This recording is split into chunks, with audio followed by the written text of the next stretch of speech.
안녕하세요. 시청자 여러분께 건강 솔루션 전해드리는 TV닥터 처방전. 저는 아나운서 김빅토리아노입니다. 오늘은 목소리 질환과 치료에 대해서 알아보겠습니다. 이비인후과 전문의 손희영 선생님 모셨습니다. 선생님 어서 오세요. 안녕하세요. 안녕하세요. 네, 오늘의 주제 목소리입니다. 저도 당연히 관심이 굉장히 많은 분야인데 한 사람의 목소리라는 게 그 사람의 어떤 신뢰라든지 이미지를 또 만들어내기 때문에 굉장히 중요하죠. 그렇습니다. 멋진 목소리 하나로 상대에게 좋은 인상을 남기기도 하고 말의 신뢰도를 높이기도 합니다. 네. 또 자신감과 행복감에도 영향을 미칩니다. 이런 목소리는 4가지 과정을 거쳐 만들어집니다. 네. 공기주머니 역할을 하는 폐에서 충분한 양의 공기가 올라와서 후두를 거치면서 성대를 진동시켜 소리를 만듭니다.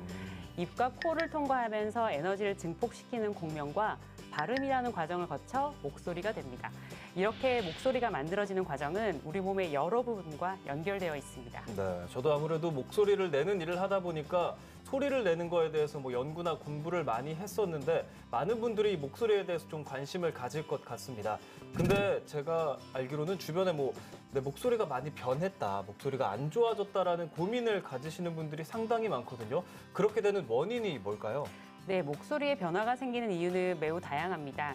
가장 흔한 예로 감기 이후 목소리가 잠기고 쉬는 듯한 증상입니다. 기침을 많이 하거나 콧물이 목 뒤로 넘어가고 또 가래가 많이 끼고 헛기침을 많이 한 경우 특히 목소리 변화가 많습니다. 네.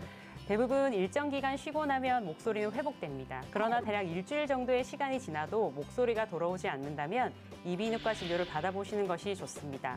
종종 잘못된 발성법, 즉 말하는 습관의 이상으로 인해 목소리가 변하거나 말할 때 통증이 발생하는 경우도 상당히 많습니다. 네, 목소리가 변하거나 말할 때 통증이라고 하니까 보통 가수분들 같은 분들이 성대 결절이 와서 말을 잘 못한다라는 그런 이야기 좀 많이 들어봤거든요.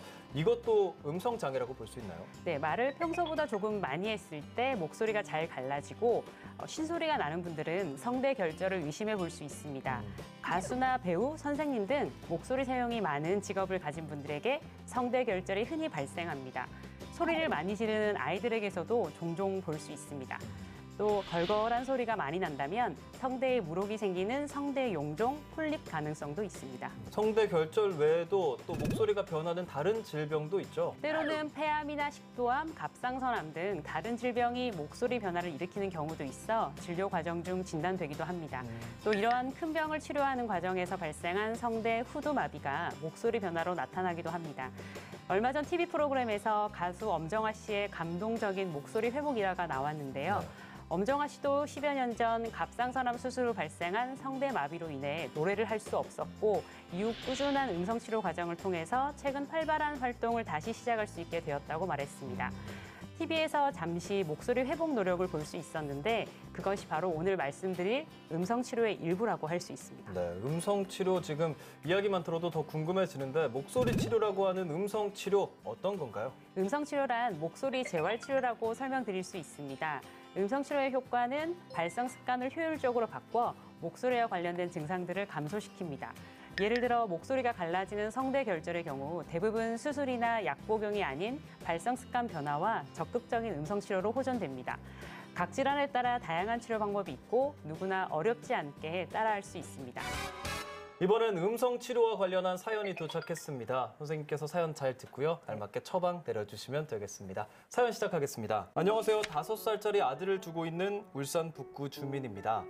약간 걱정과 고민이 있다면 우리 아이가 말을 할 때 발음이 어눌하다는 겁니다. 목소리도 걸걸하고요. 혹시나 어린 나이에 성대에 문제가 있는 건 아닐까, 치료를 받아야 하는 건지 알아보니까 음성 치료라는 것이 있던데 음성 치료가 어떤 건지 자세하게 설명 좀 부탁드립니다. 라고 하셨습니다. 아까 계속 음성 치료에 대한 이야기 나눴는데 이런 소아들에 대한 음성 치료 어떻게 이루어지나요? 네, 주위에서 아이들의 귀여운 발음들, 자동타, 턴택님, 하모니 네. 예, 흔히 들을 수 있습니다. 네. 보통 만 4, 5세 정도까지 구강 구조가 성장하면서 대체로 발음이 정확해지지만 혀 짧은 소리, 불분명한 발음이 심하거나 성장하면서 좋아지지 않는다면 역시 이비인후과 진료를 권유합니다. 소아들의 목소리 관련 질환은 말하는 것과 관련이 많습니다. 어릴수록 말의 시작과 발음과 관련한 문제점이 많고 성장하면서 말더듬 또는 탁한 목소리와 관련된 증상을 호소합니다. 아이들의 경우는 성인과 다르게 놀이를 응용해서 음성 치료를 합니다. 놀이요. 예를 들면 호흡 기능을 높이기 위해서 풍선을 불거나 컴퓨터 게임을 활용하기도 합니다. 최근에는 증강현실을 이용해서 아이 스스로 자신의 잘못된 발성 습관을 바꿀 수 있도록 치료를 진행합니다. 국가가 지원하는 언어치료 바우처 제도도 있어서 적극적으로 활용해 보시는 것도 좋습니다. 네, 다양한 방법이 있으니까 사연자분도 관심 가져보시면 좋을 것 같습니다.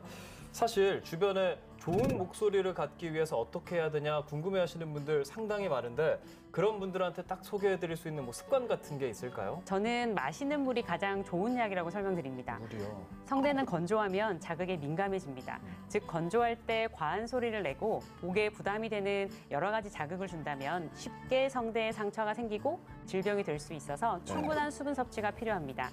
담배 연기는 직접적으로 성대 점막에 손상을 주고 술, 카페인 등은 성대를 더욱 마르게 합니다. 따라서 좋은 목소리를 위해서는 금연, 금주가 중요합니다. 그리고 습관적인 헛기침과 목을 가다듬는 행동 이런 건데요. 이런 건 좋지 않습니다. 아울러 노래방 등에서 본인의 성량에 맞는 노래를 부르는 것도 네. 중요합니다. 네, 금연, 금주도 당연히 중요하고 오늘은 또 노래방이라는 새로운 요소도 추가가 됐습니다. 이런 목소리의 변화가 좀 장기간 이루어진다라고 한다면 당연히 병원에 가봐야겠죠? 네, 당연합니다. 목소리 변화가 일주 이상 지속되면 가까운 이비인후과에 방문할 것을 권해드립니다. 일반적으로 흔한 후두염의 경우 원인 치료와 휴식만으로도 회복이 가능하지만 다른 질병의 경우 여러 검사를 거쳐 정확한 진단과 그에 따른 치료가 필요합니다. 네. 수술이 필요한 경우 수술을 시행하지만 대다수의 경우 목소리 이상 여부를 알아보는 검사 후 적절한 음성 치료만으로도 놀라운 변화를 볼 수 있습니다. 이번 코너는 이 OX 퀴즈로 긴가민가 알쏭달쏭한 건강 속설 정확하게 알아보겠습니다. 선생님이 문제 내주십시오. 네, 첫 번째 문제입니다. 변성기로 인한 목소리 변화는 음성 장애와 관련이 없다? 변성기랑 목소리는 상당히 중요한 연관이 있는 걸로 알고 있거든요. 저 변성기 때도 그렇게 막 소리 지르면 나중에 목소리 안 좋아진다 이런 얘기 상당히 많이 들었기 때문에 관련 없지 않다, 관련 있다. 정답 X 하겠습니다. 정답은 O입니다. 그러면 뭐 관련이 없는 건가요? 변성기는 일시적인 성장 과정입니다. 남학생들이 변성기를 거치면서 대부분 목소리가 낮아지는데 이것은 정상적인 변화이고 신체 구조와 호르몬의 영향으로 인해 발생합니다. 그런데 간혹 변성기가 지난 남학생의 목소리가 여학생처럼 높고 가는 경우가 있는데 네. 이런 경우 적절한 검사를 거쳐 변성 발성 장애 여부를 확인할 수 있고요. 네. 수차례 후두 마사지와 음성 치료를 거쳐서 멋진 또래의 낮은 목소리로 변신할 수 있습니다. 네, 알겠습니다. 다음 문제 내주시죠. 편도염을 앓는 경우 목소리가 변할 수 있다? 편도염을 앓는 경우 목소리가 변한다. 아까 뭐 몇 가지 질환을 또 얘기해 주셨잖아요. 목소리가 변할 수 있는 질환이 있는데 아무래도 편도도 목과 관련된 곳이기 때문에 변할 수 있지 않을까 싶습니다. 정답 O 하겠습니다. 네, 정답은 O입니다. 이번엔 맞췄습니다. 네. 네, 설명해 주시죠. 단기간 편도염을 앓았다고 해서 흔히 목소리가 쉽게 변하지는 않습니다. 하지만 가래기침이 동반되는 증상이 수일 동안 나타난다면 목소리 변화는 발생할 수 있습니다. 편도는 목소리가 나오는 4단계 중에서 발성, 공명과 연관이 있어서 네. 장기간 편도 비대와 편도염을 앓았거나 비인두 비대를 동반했다가 수술을 받으신 경우 오히려 목소리가 트였다라고 느끼는 경우가 많습니다. 그렇군요. 이 편도염도 목소리와 관련이 있다고 합니다. 좋습니다. 마지막 문제 내주시죠. 탈에에 자주 걸리는 습관도 음성 장애의 전조 증상이다? 이거는 초반부에 이제 설명을 해주셨을 때 마른 기침 이런 소리를 많이 내면 목소리에 변화가 있을 수 있다고 해주셨거든요. 저는 선생님 말씀을 믿으니까 정답 O 하겠습니다. 정답은 O입니다. 이번에도 맞았습니다. 네, 좀 더 정확히 말씀드리자면 건조 증상이나 고령으로 인해서 살에 걸림이 있을 수 있지만 간혹 갑상선이나 폐 또는 뇌신경의 문제로 후두마비가 발생할 수도 있기 때문입니다. 물이나 국물을 마실 때 매번 살해에 걸린다면 이비인후과에서 후두 내시경 검사를 받는 것을 권유드립니다.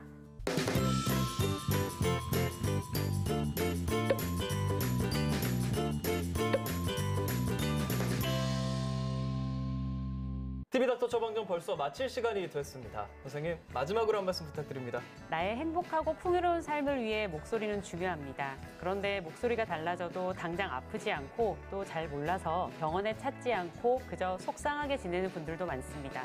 그런데 목소리는 조금만 관심을 갖고 잘 살펴보면 얼마든지 더 좋은 목소리로 바꿀 수 있고 오랜 세월 간직할 수도 있습니다. 그리고 자라나는 아이에게 정확한 발음과 깨끗한 목소리도 선물해 줄 수 있습니다. 조금 더 목소리에 관심을 가져보시기 바랍니다. 네, 오늘 말씀 감사합니다. 네. 다음 주에도 유익한 주제로 찾아뵙겠습니다. 대한민국 모두가 건강해지는 그날까지 TV닥터 처방전, 우리 다음 주에 만나요.